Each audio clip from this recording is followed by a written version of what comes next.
muy profunda que Dios me ha estado hablando durante este tiempo y lo sentía muy fuerte en compartirla con cada uno de ustedes. Ahora, esta palabra tiene una profundidad tal que yo quiero que por favor ustedes se concentren y tengan mucha atención y traten de que nada los pueda perturbar o distraer, ningún pensamiento siquiera, porque ahora vamos a descubrir algunas cosas muy profundas. Durante el paso de Jesús en la tierra, hay algo muy curioso en lo que es la vida de Jesús. Todos los judíos donde él nació esperaban al Mesías. Ese Mesías era Jesús. Muchos le llamaron Mesías y lo reconocían como Mesías. Unos le llamaron, ¿se recuerdan? Hijo de David, ten misericordia de mí. O sea, era porque del linaje de David venía el Mesías. Era un reconocimiento del Mesías. Unos como Pedro le decía, tú eres el Cristo, el Hijo del Dios viviente. Y Pilato dijo un momento, dicen que tú eres el Hijo de Dios. O sea, todos le decían a Jesús, Hijo de Dios, Mesías, Hijo de David. Pero lo curioso es que Jesús decía de sí mismo, yo soy el Hijo del Hombre. Yo no sé si usted en algún momento se ha detenido a preguntarse por qué, si él era el Mesías, por qué él era el Hijo de Dios, por qué él venía del linaje de David, que era un hecho, por qué él se llamaba el Hijo del Hombre. Y si usted no se hizo esa pregunta, yo me la hice para que usted cuando se la haga tenga una respuesta aquí. Y entonces yo le puse a esta prédica el Hijo del Hombre. Hijo del Hombre parte desde el principio, en Génesis capítulo 2, versículo 7. Yo voy a decir un montón de versículos, así que usted anótelo, que no lo va a estar poniendo en la pantalla. Génesis 2, versículo 7, cuando Dios hizo al hombre, o sea, Adán, en el original se trata o se habla de humanidad o de humano. En el libro de Ezequiel, Dios llamó al profeta Hijo de Hombre más de 90 veces. Por decir un ejemplo, cuando en el Valle de los Huesos Secos, el Señor le haga al profeta y lo lleva a un valle donde hay huesos secos y le dice al profeta Ezequiel, Hijo de Hombre, ¿qué ves? Lo llama Hijo de Hombre, no dice Ezequiel, le dice Hijo de Hombre. Y en Daniel, el profeta Daniel usó 5 veces la expresión Hijo de Hombre, una vez como descripción de lo que estaba viendo y otra vez como detalle de la visión. En esto quiero explicarles que Daniel usó hijo de hombre en una visión cuando él veía a un hijo de hombre que subía a un trono donde estaba Dios y se sentaba en el trono. En otra ocasión detallaba algo así como cuando Nabucodonosor, no sé si ustedes supieron, que se volvió como una bestia y empezó a estar entre los animales, le crecieron las uñas y los pelos y todo eso. Y en la visión decía él que abandonó de estar con los hijos de hombre y estuvo con las bestias. Entonces, hijo de hombre, para simplificar, se refiere específicamente a humano. Porque de hecho, cuando en la Biblia habla acerca de hombre, habla acerca de humanos, de personas. No habla nada más del género masculino, habla de humanidad. Dice, por decir un ejemplo, por esto el hombre dejará su casa, a su padre y su madre y se unirá a su mujer y será una sola carne. O sea, está hablando de que cuando uno se casa deja a sus padres, porque si fuera nada más el hombre, deja su casa, a su padre y su madre y se va a vivir donde la suegra, porque eso no se lo dijeron a la mujer. Pero tiene que ver con que cuando se habla en la Biblia, específicamente en el Antiguo Testamento, acerca de hombre, se habla de humanidad. Ok, ¿a qué voy con esto? Juan 1:1 dice que en el principio era el verbo y el verbo era con Dios y el verbo era Dios. Este es desde el principio, el verbo es Jesucristo. O sea, Jesucristo es Dios. Y esto es más profundo, que va como para un estudio profundo bíblico, para aquellos que no conocen y no tienen información detallada de la Trinidad, que tampoco hay tan detalle, porque es cosas muy espirituales. Pero la Trinidad es Padre, Hijo y Espíritu Santo, los tres son uno y a veces juegan un papel como independiente, pero los tres son uno. O sea, cuando Jesús viene a la tierra, Él es Dios también.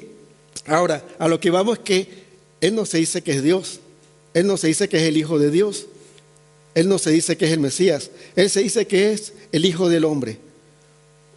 Y ya con la explicación que les di hace un momento, Él se decía, yo soy el humano. Pero ¿por qué Jesús se decía que Él era el humano?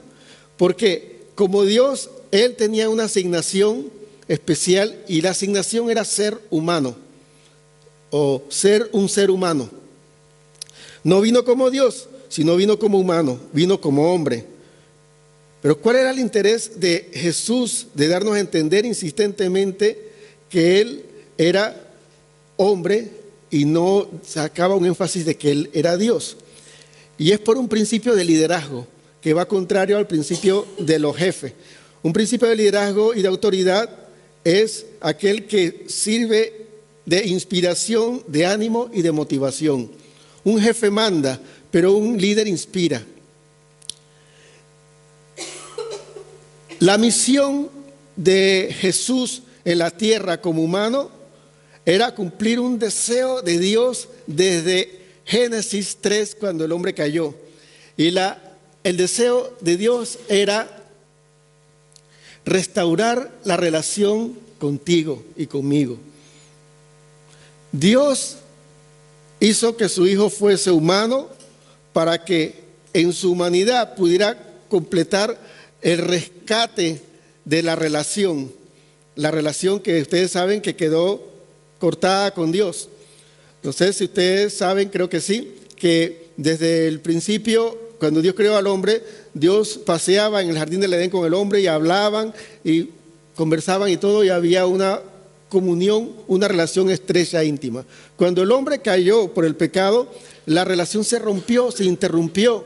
De hecho, el hombre, que era un ser viviente, quedó siendo un ser humano, quedó siendo ya un hombre humano, en el cual tiene días contados. La eternidad le fue cortada porque incluso hasta había un ángel, lo podemos ver en Génesis 3, un ángel que protegía el árbol de la vida para que no tuviera vida eterna, porque por haber pecado ya empezaron a contar los días para la muerte. Porque recuerdan lo que le dijo Dios a Adán, ¿no? Dice, no comas de este árbol porque ciertamente morirás. Y cuando dice ciertamente, es como cuando diríamos nosotros en nuestras palabras, porque de verdad te vas a morir. No es porque, no comas esto porque te puedes morir. No comas esto porque de verdad que te vas a morir. No hagas esto porque de verdad te va a pasar esto. Y cuando comió del árbol, del fruto, de verdad murió. O sea, empezaron a contar sus días hasta la muerte. Entonces, eso hizo una interrupción en la relación de Dios con el hombre. Y esa relación, Dios quería restaurarla. Pero cuando habla con el hombre, ¿de qué estamos hablando? De la humanidad. O sea, ahí estamos incluyendo a la mujer y al hombre. Estamos hablando de todos nosotros. Dios quiere restaurar la relación de Dios contigo, que es lo que yo puse en este título, subtítulo acá arriba, para que empecemos nosotros a sentirnos que apela a nosotros, que eso tiene que ver con nosotros. No es algo de un libro de historia, sino que directamente Dios hizo un plan de convertirse en hombre para que tú puedas tener una relación directa con Él.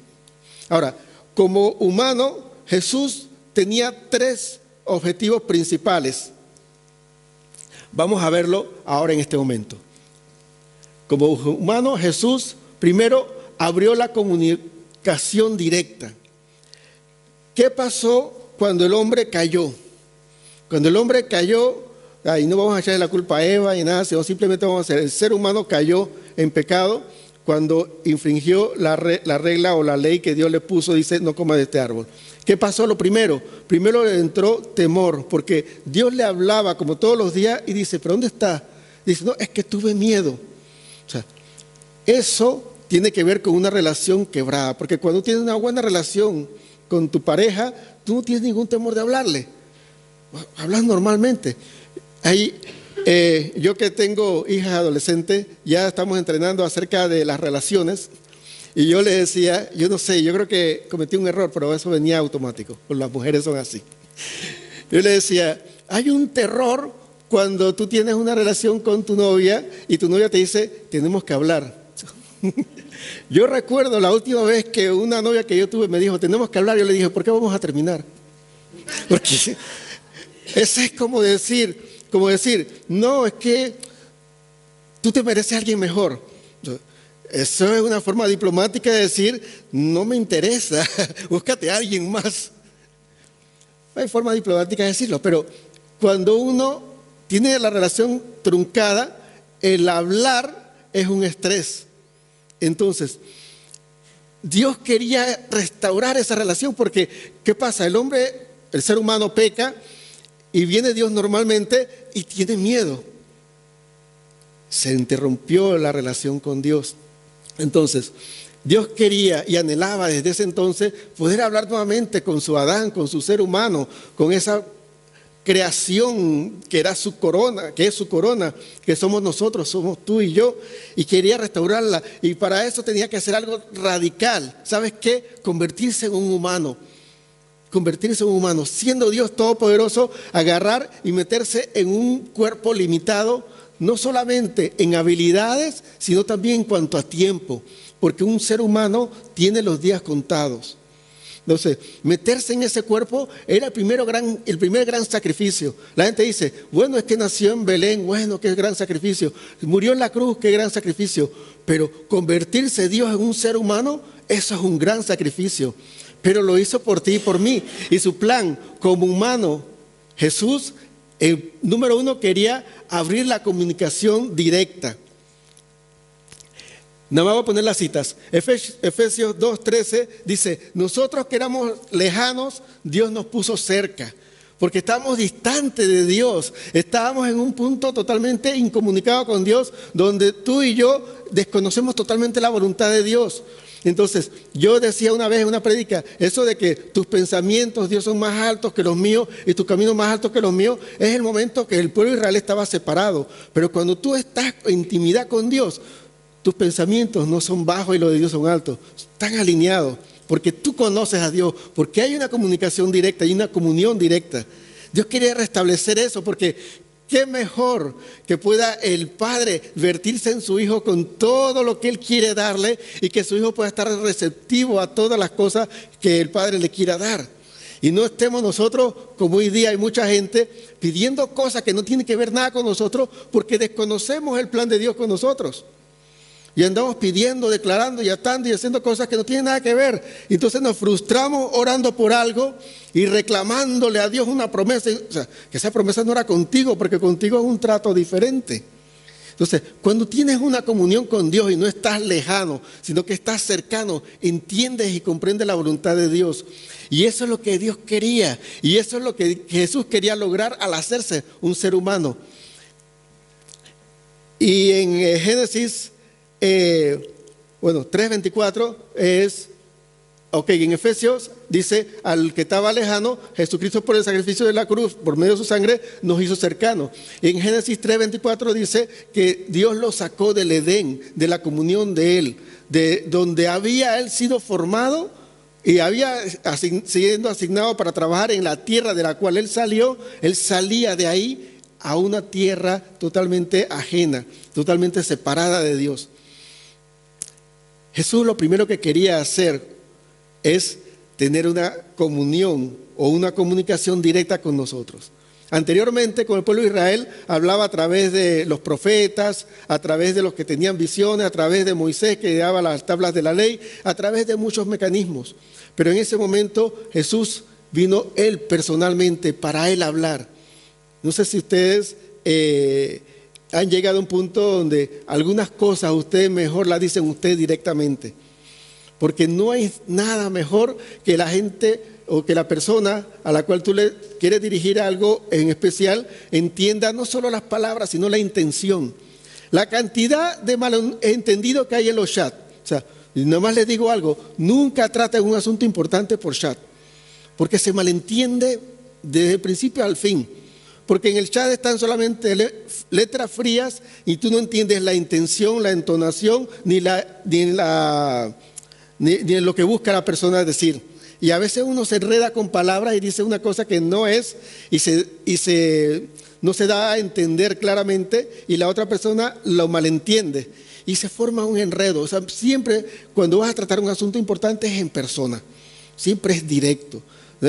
Vas a hacer un contrato con alguien, mejor que estén frente a frente, cara a cara. Vas a hacer un acuerdo con alguien, mejor que estén frente a frente. Jesús quería restablecer una relación con el Padre, mejor él mismo, frente a frente. Y decir, ¿sabes qué? Yo soy un humano como tú ahora, así que vamos a hablarnos, diría él, de hombre a hombre, de humano a humano. O sea, ¿sabes qué? Para que nos entendamos. Porque es importante que nosotros no tengamos ningún aspecto que nos distraiga o que nos desvíe de lo esencial de lo que se está hablando. Cuando uno predica, y de hecho hasta en los tiempos de los profetas profetizaban, siempre hay algo de Dios y algo de humano. O sea, la forma en que yo les doy la palabra tiene que ver con la parte humana mía. Hay una parte humana de otra persona que la misma palabra la dará de otra forma. Porque es la palabra más mi humanidad. Ahora, cuando Dios te habla directamente, eso es mucho mejor. No están implicadas las emociones, los sentimientos, los prejuicios. Porque de repente puede alguno de ustedes ser como yo, que no le gusta la gente que grita mucho y tenga un pequeño bloqueo. O puede ser como algunas personas que le gusta la emoción y yo le aburra. Y es la misma palabra. Entonces, es un detalle que tenemos que tener bien claro, es que Jesús quería, más allá de los profetas, más allá de la ley de Moisés, que Él mismo viniera a las personas y restablecer la comunicación de una forma directa.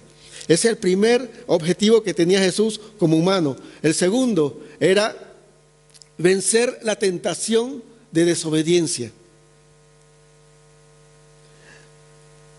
Bueno, ahí lo puse en lo que Él hizo. Cuando Él vino como humano, Él abrió la comunicación directa.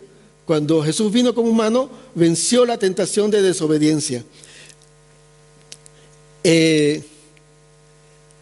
Si uno, en una reunión de hombres, uno pregunta, ¿cuál es tu mayor tentación?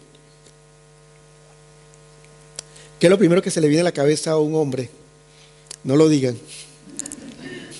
Porque aquí hay muchas mujeres, después lo van a ver más el resto de la vida. Las mujeres, cuando uno le dice a la mujer, ¿cuál es tu mayor tentación? Miren, les digo algo, lo último que uno piensa como la mayor tentación es desobedecer a Dios, pero esa es la mayor tentación. Porque cuando Satanás vino a donde la mujer, la tentó a desobedecer. Y cuando Satanás vino a donde Jesús, que está, se volvió a ponerlo, que está en Mateo 4, lo tentó a desobedecer. Jesús está ayunando y el enemigo le pone y dice, convierte esto en pan, o sea que se acabó el ayuno. La tentación a desobedecer es el principal objetivo que el enemigo tiene con nosotros. No piense que la gran tentación, o sea, esa es la vía, ¿no? La gran tentación es las riquezas, buscar la riqueza, el tener un adulterio, el tener una fornicación, el de matar a alguien. No, la gran tentación es que el enemigo te pone herramientas atractivas a ti para que tú desobedezcas lo que Dios te estaba mandando. Y es no matar, no desear la mujer de tu prójimo y no codiciar. Las tres cosas que acabo de decir. O sea, pero no es el proceso, es el final lo que el enemigo quiere. Cuando el enemigo te ataca, él no te ataca para que tú te sientas mal, él no te ataca para que tú caigas en un pecado principalmente. Ese es el primer paso. El enemigo quiere que tú caigas en un pecado para después él venir encima de ti con la culpabilidad y tú con una depresión. Es más difícil que te levante que con una culpabilidad,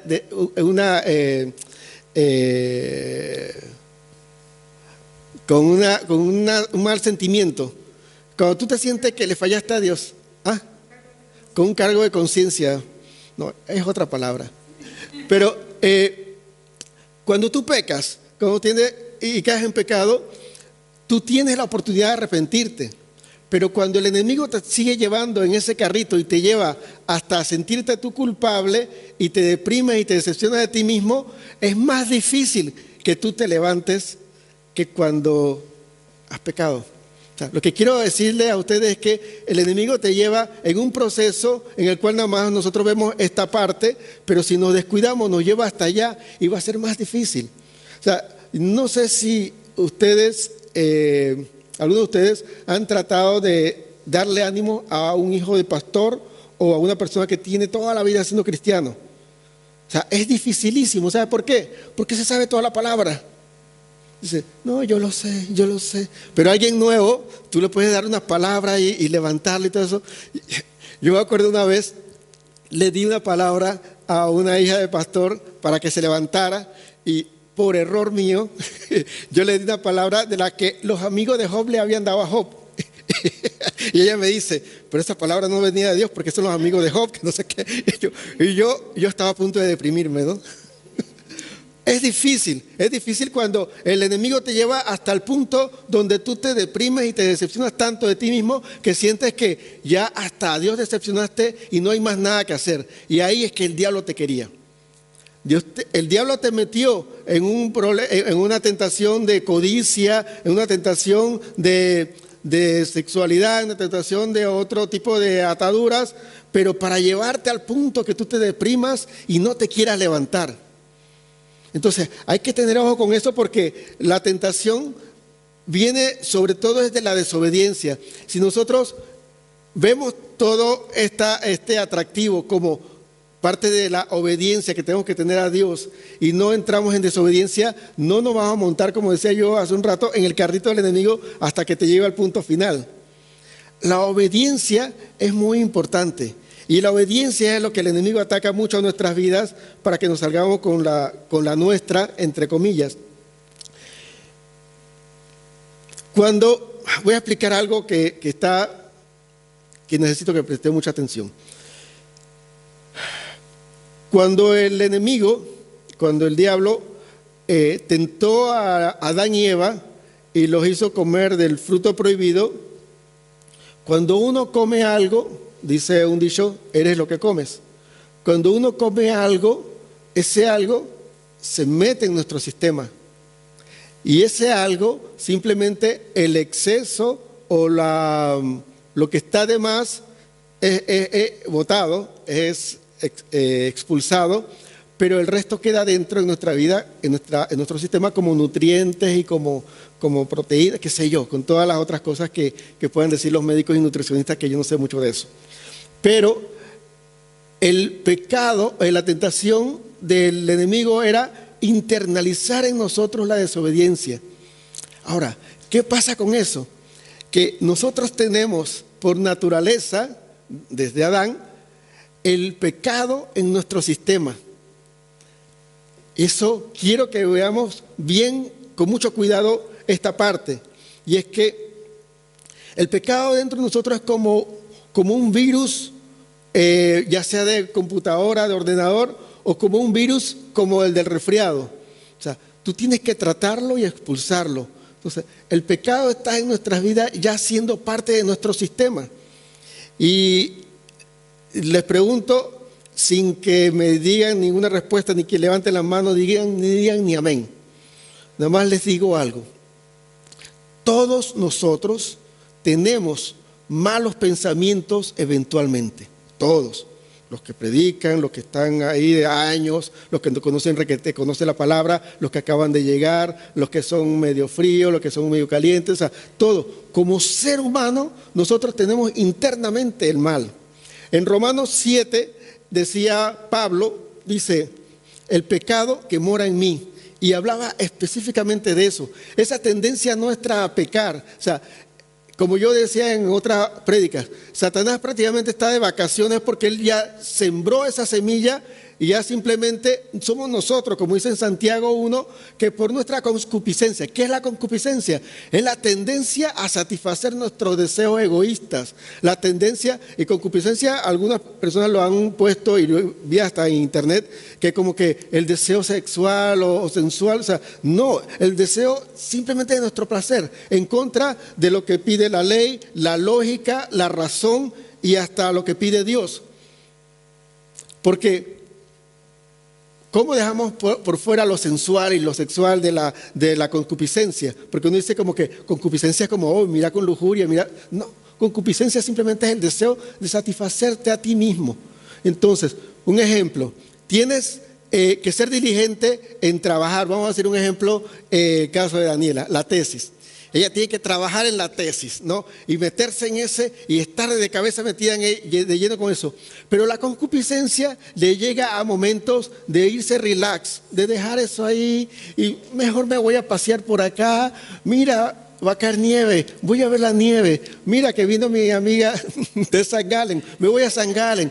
O sea, entonces, la concupiscencia te lleva a que no, tranquilo, no pasa nada. Mira, ese sistema que está dentro de nosotros, que nos lleva simplemente a escoger lo suavezón, es lo que Jesús, le dijo a Simón Pedro, para no equivocarle, en qué pasaje fue, en Mateo 16, cuando Pedro le dice, el Señor le dice, tengo que ir a Jerusalén porque el Hijo del Hombre tiene que ser entregado a que lo juzguen y lo maten. Y dice Pedro, que no te pase eso. Y dice Jesús, apártate, Satanás. No era que Pedro se endemonió ni que se tuvo una posesión diabólica. Es que esa parte de Satanás que estaba en él buscando nada más el placer, estaba interrumpiendo el proceso de Dios.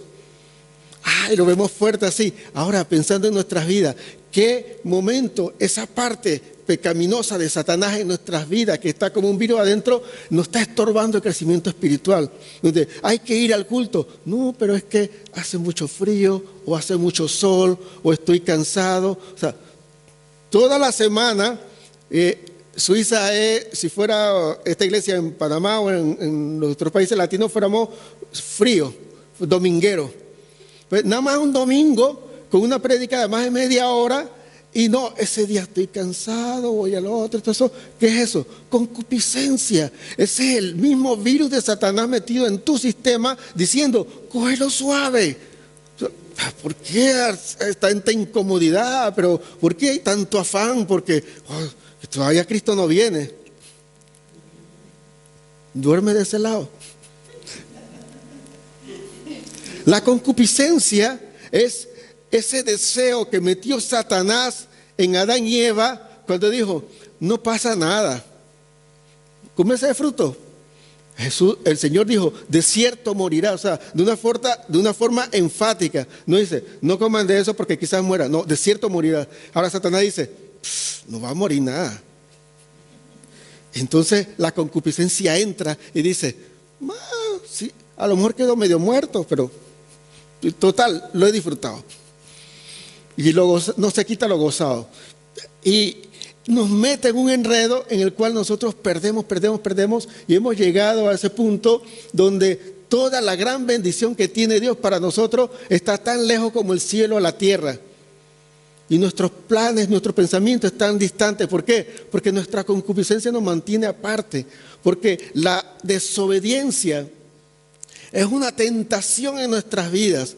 Mira, hacer lo bueno, decía en Génesis 4:7, decía el Señor a Caín, mira, si haces lo bueno, tienes aprobación, pero si haces lo malo, el mal está como una fiera, pero ¿sabes qué? Tú la puedes dominar. A Caín, o sea, ¿por qué le dijo eso a Caín? Porque en su sistema estaba el mal. Él había dispuesto vengarse contra el hermano porque no puede ser que el hermano tenga más favor que él. Y dice Dios, le dice, mira, si tú haces lo correcto, tú recibes aprobación. Pero si haces lo mal, tu socio, el diablo, está como una fiera diciendo, vamos a hacerlo, vamos a matarlo. Les digo, amigos, de verdad es que nosotros hemos perdido hasta esta fecha muchas bendiciones porque le permitimos tanto a la concupiscencia en nuestras vidas. No solamente para hacer algo, sino para dejar de hacer lo correcto. Porque desobediencia no solamente es hacer lo correcto, sino dejar de hacer lo que no está bien. Lo que a nosotros nos gusta, pero no está bien. El pecado mora en nosotros como un virus. Nosotros lo tenemos. Pero Jesús, en su humanidad, nos vino a mostrar que se puede vencer la tentación de desobediencia. ¿Por qué? No porque era Dios, sino porque era humano, como tú y como yo. Y si Él lo hizo, como dice la canción, yo también. La tercera cosa que vino a hacer Jesús como humano es eliminar la consecuencia. O lo que hizo Jesús cuando fue humano fue que eliminó la consecuencia. 1 Corintios 15, 21 al 22 dice: porque por cuanto la muerte entró por un hombre, también por un hombre la resurrección de los muertos. Porque así como en Adán todos mueren, también en Cristo todos serán vivificados. 1 Corintios capítulo 15, versículos 21 y 22. Cuando Adán pecó, ahora, en 1 Corintios capítulo 15 se habla del primer Adán y del postrer Adán. Y Adán, que es un ser humano.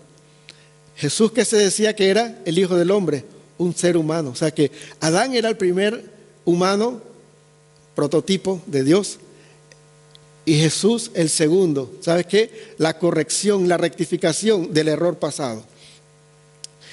Con Adán, nosotros, todo el resto de la humanidad, caímos en la desobediencia que llevó a la muerte. O sea, nosotros, todos los que nacemos después de Adán, nacemos con ese virus del diablo que nos lleva a desobedecer. Y la naturaleza nuestra nos lleva a la muerte, producto de la desobediencia en el jardín del Edén. Ahora, ese es con Adán. Cuando vino el segundo Adán, dice, ahora este es el ejemplo correcto, para que ustedes sepan que si Adán falló, el segundo Adán no va a fallar. De hecho, no falló. Dice la palabra que él fue tentado en todo, pero no pecó. Vinieron los pensamientos, vinieron las ganas, vinieron las situaciones que se prestaban, vinieron las oportunidades, pero él no cayó. Pero eso es simplemente para mostrarnos que nosotros podemos, porque si él pudo, yo también. 1 Corintios 15 nos habla del postrer Adán, y esto es muy interesante porque hay esperanza, hay un nuevo aliento de decir, bueno, ya no podemos seguir culpando a Eva que le hizo caso a la culebra, no podemos seguir culpando a Adán que falló, sino que ahora podemos tener una esperanza de que el segundo Adán, ese que se hizo nacer nuevamente, por nosotros para una misión especial, logró abrir la comunicación directa con Dios por medio de Jesucristo, el único camino al Padre. Logró vencer la tentación de la desobediencia en el desierto mediante Satanás nuevamente, y logró eliminar la consecuencia, porque el que recibe al Hijo recibe la vida eterna. O sea, la muerte no tiene victoria sobre nosotros porque Cristo la venció. Porque ¿cómo la venció? En su humanidad. La consecuencia de nuestra desobediencia fue la muerte. Jesús murió no por desobediente, sino por humano. Porque murió, porque tenía que ser, por ser humano, murió. Porque su carne era limitada, no por desobediente, pero resucitó por su obediencia. Tu desobediencia te lleva a la muerte, pero tu obediencia te da la vida. Dios ha hecho todo para restaurar la relación contigo. Esta es la pregunta. ¿Qué estás haciendo tú?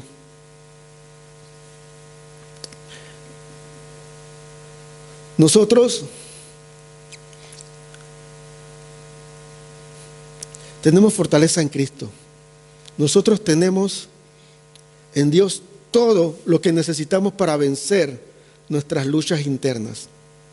La batalla más grande, le digo con toda honestidad, no es contra Satanás, él está vencido. La batalla más grande es la nuestra interna para lograr obedecer pese al virus de la desobediencia que tenemos adentro, porque Satanás dejó ese virus ahí.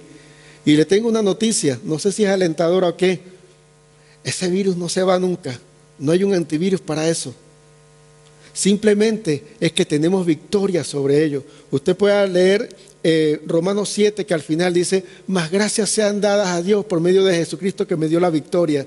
No le eliminó el pecado que moraba en sí, sino que le dio la victoria sobre él. Porque diariamente tenemos que luchar contra la pereza, tenemos que luchar contra el desánimo y tenemos que luchar contra quedarnos cómodos y no avanzar. Tenemos que luchar contra la indisciplina y tenemos que luchar contra todas las cosas que nos apartan de Dios. Jesús hizo una gran obra y lo hizo como humano. Se hizo humano era para que entendiésemos nosotros que sí se puede hacer, que sí se puede hacer. Jesús se hizo humano. A ver si yo lo puse aquí.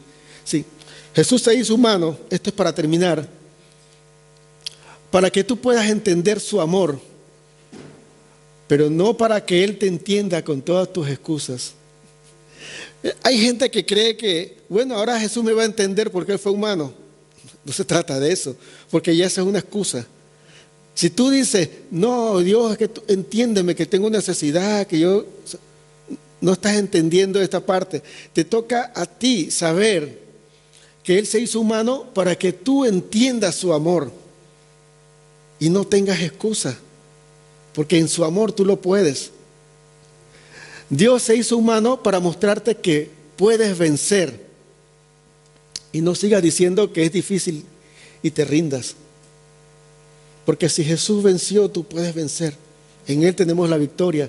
Y Jesús se hizo humano para que veas el resultado de la obediencia y no sigas desobedeciendo para tu propio mal. ¿Cuál es el resultado de la obediencia? La vida eterna, la salvación. Decía una persona que tenía un tema en YouTube acerca de un predicador antiguo que me llamó mucho la atención y yo puse algo en mi estado de WhatsApp, no sé si algunos lo vieron, nada más que me equivoqué y puse un signo de interrogación y era de exclamación. Y decía es que hubo un tiempo en la iglesia que era preocupante porque los ministros que predicaban solamente porque conocían la palabra y podían hablarla, pero lo preocupante de eso era porque conocer la palabra y hablarla no es igual que vivirla. Y ser cristiano se trata de vivirlo.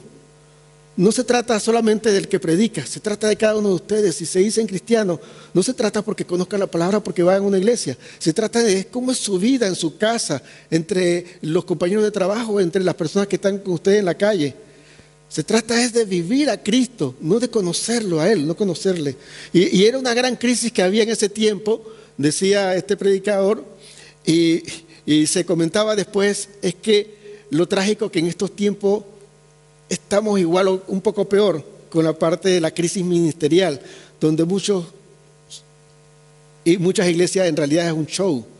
Y todo tiene que ver con un show, con risa, con llamar la atención, con emoción y todo esto, con motivación. Y necesitamos nosotros como puse en el estado de WhatsApp, construir a la iglesia, no construir la torre de Babel. Edificar a la iglesia, no edificar una torre que me ponga un nombre a mí y me lleve hasta el cielo. Se trata de edificarnos unos a otros, de llevar a cada uno de ustedes a Cristo, al conocimiento de Cristo, a la convicción que el Espíritu Santo da de pecado y que podamos nosotros reconocer que lo que estoy haciendo mal tengo que dejar de hacerlo, reconocer que lo que tengo que hacer ya tengo que hacerlo sin posponerlo.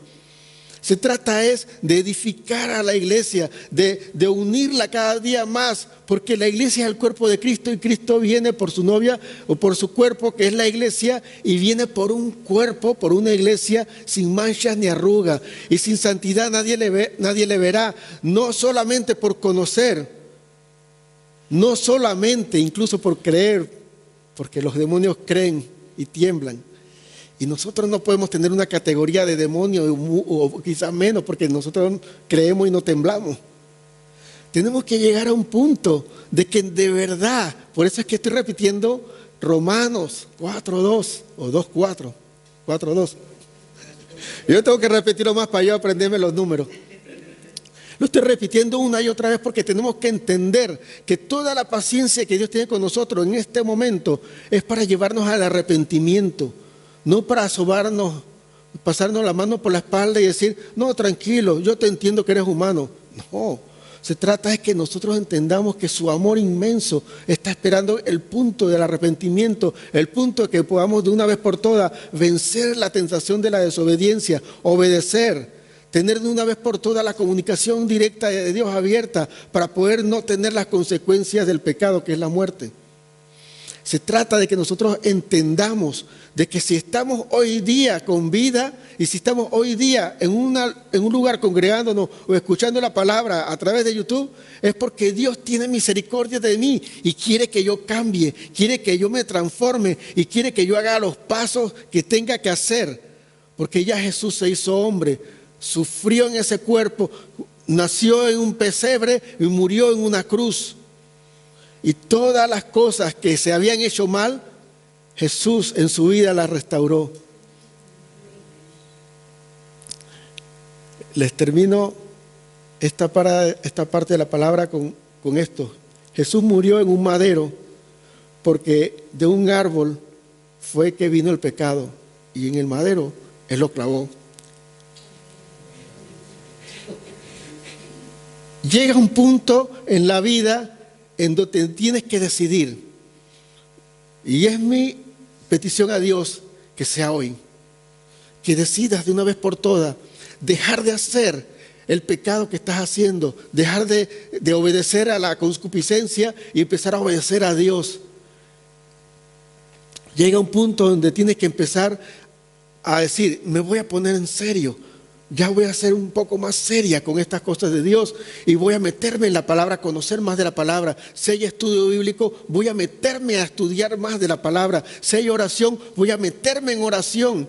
Porque ¿qué es eso? Un cristiano que no le apetece estudiar la palabra ni le llama la atención orar. No es cristiano. Es decir, es un novio que se casó y no quiere ver a la novia. ¿Para qué somos cristianos si no queremos orar? ¿Y para qué somos cristianos si no da pereza estudiar la palabra?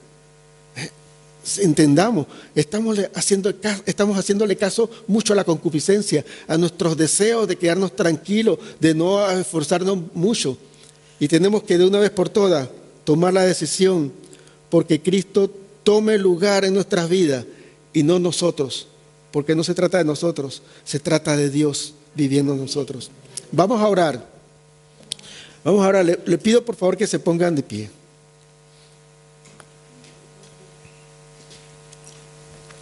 Señor, hasta aquí, hasta este momento, nosotros reconocemos que te hemos fallado, Dios. Reconocemos, Dios, que nuestra voz, la voz que nosotros seguimos y la voz que nos guía es nuestra propia voz, nuestra concupiscencia, nuestro propio deseo, ese virus, ese pecado que Satanás metió en nuestras vidas y nosotros tenemos esa batalla interna que es mucho más grande que cualquier espíritu externo. La batalla interna la hemos perdido una y otra vez y seguimos perdiéndola y queremos ya parar, Dios, ese círculo vicioso de caer en desobediencia ante ti, Señor, porque ya nosotros a veces nos resignamos y decimos que no podemos más. Te pido en el nombre de Jesús que podamos nosotros abrir nuestros ojos espirituales y ver esa gran ayuda que tenemos de parte de ti, Jesucristo, que ahora eres nuestro intercesor, porque como humano sentado en el trono entiendes nuestra situación, pero nosotros entendemos que si estás sentado en el trono y tuviste la victoria, nosotros podemos vencer como tú venciste. Y esta es la victoria en la cual hemos vencido al mundo y es nuestra fe, porque creemos que en ti podemos vencer. Decías tú, Señor Jesús, a los discípulos cuando te ibas, que en el mundo tendríamos aflicciones. Y las aflicciones muchas veces no tienen que ver con alguien que nos aflige, sino que tiene que ver con la frustración interna de no dar la talla, de no ser cristianos reales y verdaderos, porque aunque le aparentamos a muchas personas, sabemos en nuestro corazón que no somos verdaderamente cristianos por nuestros pensamientos y nuestras acciones privadas. Y te pido en el nombre de Jesús que aunque esas aflicciones han abrumado nuestras vidas, pongamos nuestra mirada en esa parte de la palabra que dice que hemos vencido al mundo, que hemos vencido toda lucha interna por medio de Jesucristo. Ayúdanos a entender que en ti tenemos la victoria, no solo contra los demonios, sino tenemos la victoria en contra de nuestra concupiscencia que nos atrasa y nos impide crecer espiritualmente. Nos impide tomar decisiones y nos impide dejar las cosas que tenemos que dejar. Ayúdanos, Dios, a entender que tenemos la victoria y la autoridad para vencer eso, Dios. Y de una vez por todas estar contigo, Señor. Ayúdanos, Padre, en este momento, Señor, a reconocer primeramente, Dios, nuestros pecados, Señor. Y segundo, Señor, a apoyarnos y afirmarnos en ti, Señor. Porque en la victoria que has tenido, Dios, sobre toda tentación de desobediencia, en la victoria que has tenido tú sobre la consecuencia del pecado, que es la muerte, nosotros tenemos victoria, Señor. Porque si tú lo hiciste, yo también. Porque si tú venciste la muerte, yo también. Porque si tú venciste las tentaciones, yo también. Porque si tú glorificaste al Padre, yo también. Porque si tú te negaste a ti mismo y fuiste hasta la cruz, yo también. Porque si tú te dedicaste a hacer la obra del que te mandó, yo también. Porque si tú glorificaste al Padre en todo momento, yo también. Porque si tú alimentaste a los que tenían necesidad, yo también. Y porque si tú fuiste luz en medio de las tinieblas, yo también. Padre, yo también quiero ser como tú, Señor. Porque si no, no merezco ser llamado cristiano. Yo también quiero ser como tú, Señor, para que puedas, Dios, estar orgulloso de mí, Señor, y ese día final decir: bien, buen siervo fiel. En lo poco que has sido fiel, que es tu tiempo en la tierra, en lo mucho te pondré, que es la eternidad conmigo. Entra, porque en ese poco que fue de aflicción, en este hay plenitud de gozo. Porque hay plenitud de gozo en tu presencia, Señor. Todo eso lo dice tu palabra y yo lo creo, Dios. Gracias, Padre. Gracias porque me hablas. Gracias porque nos hablas. Gracias porque tu insistencia en estar detrás de nosotros para que nos arrepintamos, Señor, es loable, es admirable, Señor. Eso muestra tu amor. Y yo quiero darme la vuelta y no seguir huyendo fuera de ti. Quiero correr a ti, Señor. Quiero correr a ti porque me urge estar contigo, porque fuera de ti solo es aflicción. Fuera de ti nada puedo hacer. Soy un pámpano y tú eres la vid. Solo pegado a ti es que yo puedo dar fruto. Solo pegado a ti yo puedo ser, Dios, verde y con vida. Solo pegado a ti es que funciona todo lo que tú has puesto en mí como propósito en la tierra. Solo pegado a ti. Te pido que tú bendigas la vida de cada uno de nosotros en el conocimiento que tú nos das cada día de tu palabra. Y que eso no se vaya en vano, que las aves no se lo lleven, que los problemas, que las aflicciones, las distracciones no se lleven nada de lo que la palabra ha sido sembrada en este día, sino que nosotros podamos tener la dedicación de abonar y regar esa semilla que se ha sembrado en este día para fortaleza nuestra y para victoria de nuestra alma.